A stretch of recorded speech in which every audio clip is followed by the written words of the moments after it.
tá gravando já. Eu achei que você ia falar 1, 2, 3 e podcast.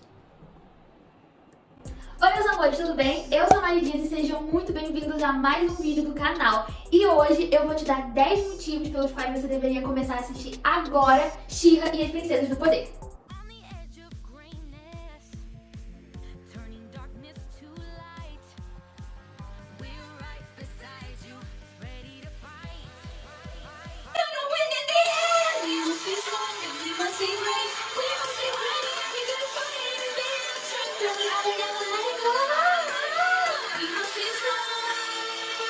She-Ra e as Princesas do Poder. A série de animação da Netflix em parceria com a DreamWorks segue a Dora, membro da Horda sob o comando de Hordak, o soberano que governa Etheria.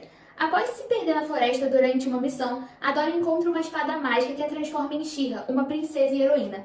Percebendo a destruição que a Horda estava causando em Etheria, a Dora decide se juntar às princesas e formar uma resistência contra Hordak. Contudo, isso a coloca em xeque com os seus antigos companheiros da Friend Zone. Gente, eu sou extremamente apaixonada por essa série, sério. Demais, demais, demais. Quem me apresentou foi Nono, minha namorada. Manda um oi. Oi. E ela é incrível, incrível em muitos quesitos, principalmente na representatividade. A gente vai falar sobre isso conforme eu for dando os 10 motivos pra vocês. Então, sem mais delongas, roda a vinheta.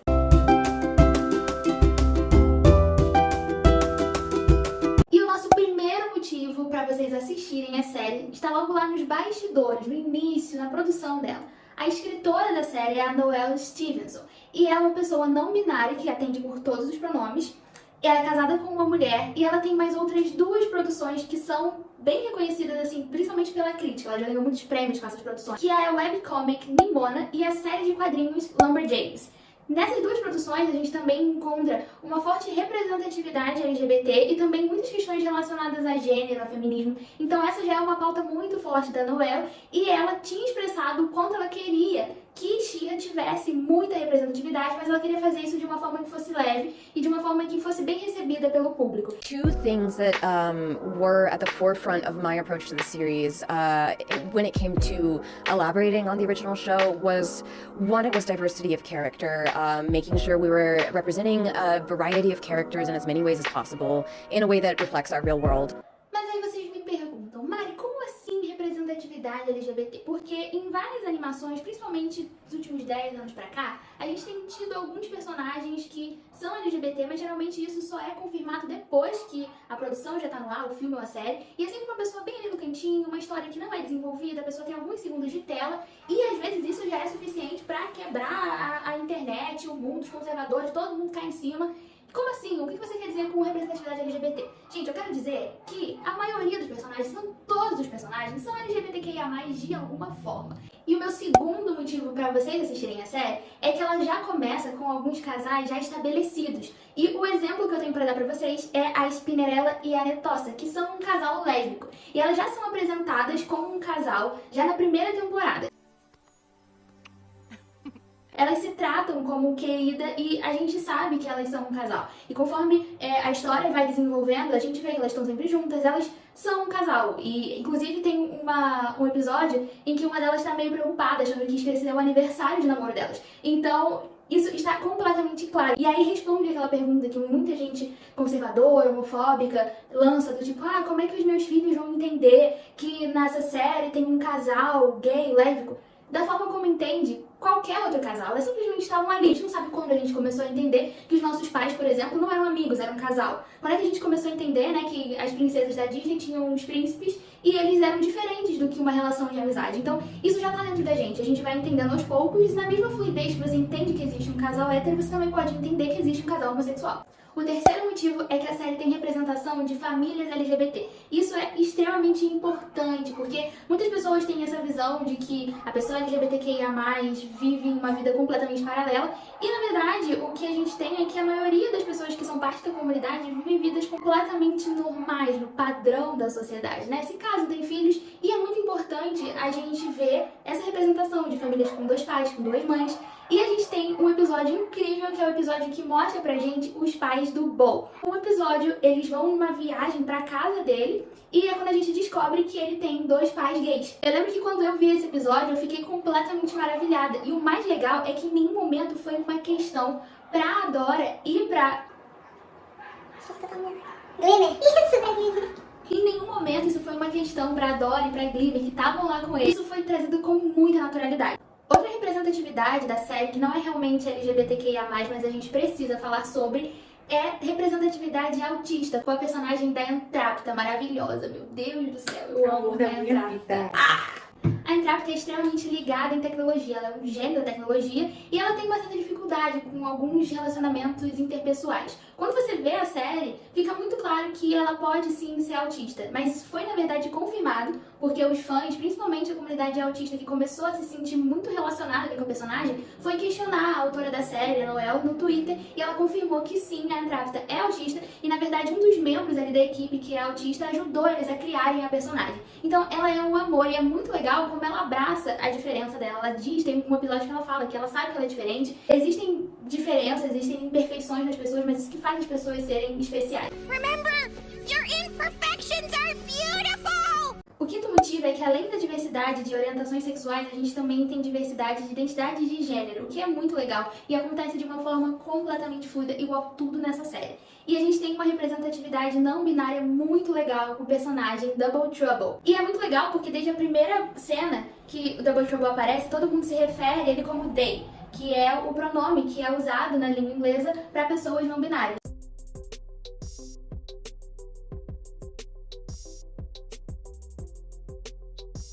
O sexto motivo, que é uma das coisas que mais me faz amar essa série, é que durante suas 5 temporadas a gente tem um desenvolvimento muito grande dos personagens, inclusive dos vilões. E esses vilões não são demonizados. Muitas das séries, principalmente voltadas para o público infantil, os filmes também, a gente tem os vilões quase que num mundo à parte. Eles só aparecem para perturbar ali a vida dos heróis. Não é o que acontece aqui. A gente tem o desenvolvimento das histórias deles e eles não são odiáveis. Então, isso é muito interessante e também é muito interessante como o pessoal, né, os mocinhos, estavam sempre de coração aberto para perdoar. So glad you're here.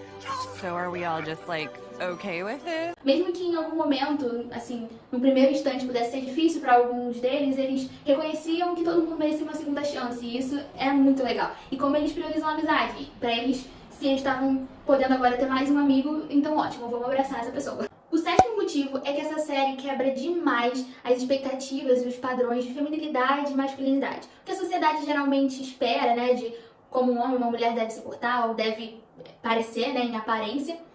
A série realmente brinca com isso e a gente tem vários personagens, por exemplo, a Scorpion e a Antara, que são mulheres, só que elas são, né, muito fora do padrão do que se espera que uma mulher seja. Elas são mais fortes, elas são grandes, mas isso também não faz com que elas sejam realmente brutas, por exemplo, como algumas pessoas tentam colocar que seja. Por exemplo, a Scorpion, ela é daquele tamanho, ela aparentemente quando você olha num primeiro momento, ela parece uma figura um pouco agressiva, mas na verdade ela é um amorzinho. Ela é uma das pessoas mais fofas da série, ela tem umas cenas muito legais e ela só quer fazer amigos e ela se importa demais com as pessoas e ela é uma personagem incrível. A gente também tem alguns personagens masculinos, como o Bo e o Seahawk, que eles não são personagens de uma nota só. Eles têm várias nuances, a gente tem uma grande diversidade dentro da personalidade deles mesmos. Às vezes eles vão ser mais sensíveis, às vezes eles vão ser mais engraçados. E, inclusive, é uma coisa que até na própria série as pessoas dão uma zoada, são nas roupas do Bo, porque ele tá sempre usando cropped. E isso também é interessante, porque ele é um personagem masculino e ele também não se veste de uma forma que as pessoas esperam, né, que um homem deveria se vestir. Na verdade, eu acho que dentro da série mesmo não tem uma expectativa em relação a isso em nenhum momento. O meu oitavo motivo é que, como vocês podem estar vendo aí nessas imagens que estão passando, essa animação é extremamente bonitinha. Eu acho muito legal, muito bem feita, né? E é muito colorido, é muito legal de ver, é agradável de olhar. E eu gosto muito de animações em 2D. E hoje em dia, cada vez mais, a gente tem animações em 3D, o que eu também não tô criticando, né? A indústria tá evoluindo. Mas eu acho super legal ver um desenho em 2D tão bem feito e que já te cativa pelo olhar mesmo. Então, isso é muito legal. O nono motivo é que os personagens são muito bem desenvolvidos. A gente tem muitas séries, né, e filmes em que parece que só a história do protagonista é desenvolvida, só ele tem camadas, só ele tem nuances. E isso não acontece em She-Ra. A gente tem vários personagens secundários, como as próprias princesas, outras pessoas que aparecem pra ajudar, o pessoal dos vilões, todo mundo tem muita história por trás, todo mundo é extremamente interessante. Então toda vez que algum episódio foca, por exemplo, mais em algum personagem secundário, isso não torna um episódio chato, né? Muitas vezes tem algumas séries que dependem tanto do protagonista que quando algum episódio não é sobre eles, o episódio fica arrastado, você fica, ai, cadê eles? Eu quero ver eles de novo e tal, eu quero ver o protagonista. Mas com esse não, a gente tem vários personagens que são muito legais. Entre as princesas, todas elas têm alguma particularidade, elas têm muitas camadas, elas têm alguns episódios, algumas cenas muito boas e que mostram como elas não são superficiais em nenhum momento. E uma coisa interessante de dizer é que, como todos eles parecem que dão alguma brecha, em algum momento dão a entender que fazem parte da comunidade LGBTQIA+, de alguma forma, as pessoas questionaram muito isso à autora. E perguntaram, toda hora perguntam, fulano de tal é, fulano de tal é. E aí ela respondeu com um tweet muito engraçado, falando que a gente pode partir do pressuposto que todos os personagens dela são LGBTQIA+, até que se prova o contrário. Então isso é muito interessante, porque pode ter certeza que se você estiver vendo e você sentiu ali uma tensãozinha entre dois personagens, muito provavelmente foi real, sim. O 10º motivo eu deixei pro final, mas com certeza foi o principal motivo que fez eu me apaixonar por essa série, com certeza, que é a relação da Catra e da Adore. Gente, spoiler, tá? Spoiler! Elas são um casalzinho, sim, acontece, tá? Gente, eu vou falar aqui já partindo desse pressuposto, então estou tendo que dar esse spoiler aqui, mas isso vai ficar claro pra vocês praticamente desde o primeiro momento. E todos os episódios vão passando, vai ficando, meu Deus, não é possível, eu tô maluca, até que fica completamente claro. E na última temporada é consumado, é isso que eu posso dizer pra vocês. Não é uma coisa que fica no ar, porque às vezes isso acontece, né? Fica no ar, a gente vê aqueles momentos de tensão, a gente fica, eu tenho quase certeza, tem que ser, aí vem alguém confirmar. Não, não é isso, tá? Na última temporada vocês vão ver que é mais do que claro, é isso que eu posso dizer pra vocês. E o mais legal é que elas seguem essa narrativa meio enemies to lovers, mas não é só enemies to lovers. Eu acho que é tipo friends to enemies to lovers to enemies to lovers. É uma coisa, isso justamente pra mostrar como o relacionamento tem nuances. Isso é muito legal porque a gente já tem uma grande carência de representatividade de casais lésbicos nas telinhas, né? E quando tem, sempre é uma coisa meio jogada ali no canto. Parece que surgiu do nada. As pessoas têm uma certa preguiça, ou talvez um certo medo, né, de trabalhar naqueles personagens e só tá ali. E mesmo assim a gente se agarra nesses personagens, né? Agora elas têm uma história muito grande. A gente consegue ver essa relação se desenvolvendo desde a infância delas, a amizade, até elas irem para lados opostos e terem muito ressentimento uma com a outra, e depois elas voltando. Então é muito legal ver uma narrativa bem desenvolvida, em que o fato de serem duas mulheres, por exemplo, não é em nenhum momento uma questão. E olha que poderoso é você ter numa série de animação as personagens principais sendo um casal lésbico. Isso é muito legal. Então, meu amorzinho, meu tipo supremo, socorro.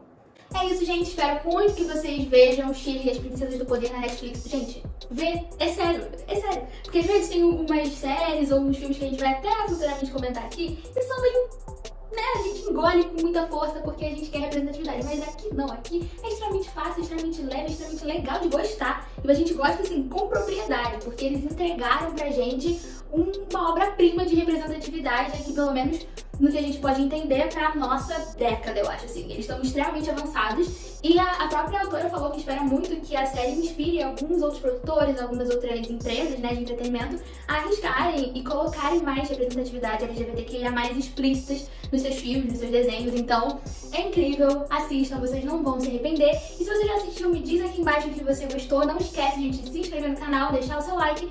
E é isso, a gente se vê no próximo vídeo. Beijo!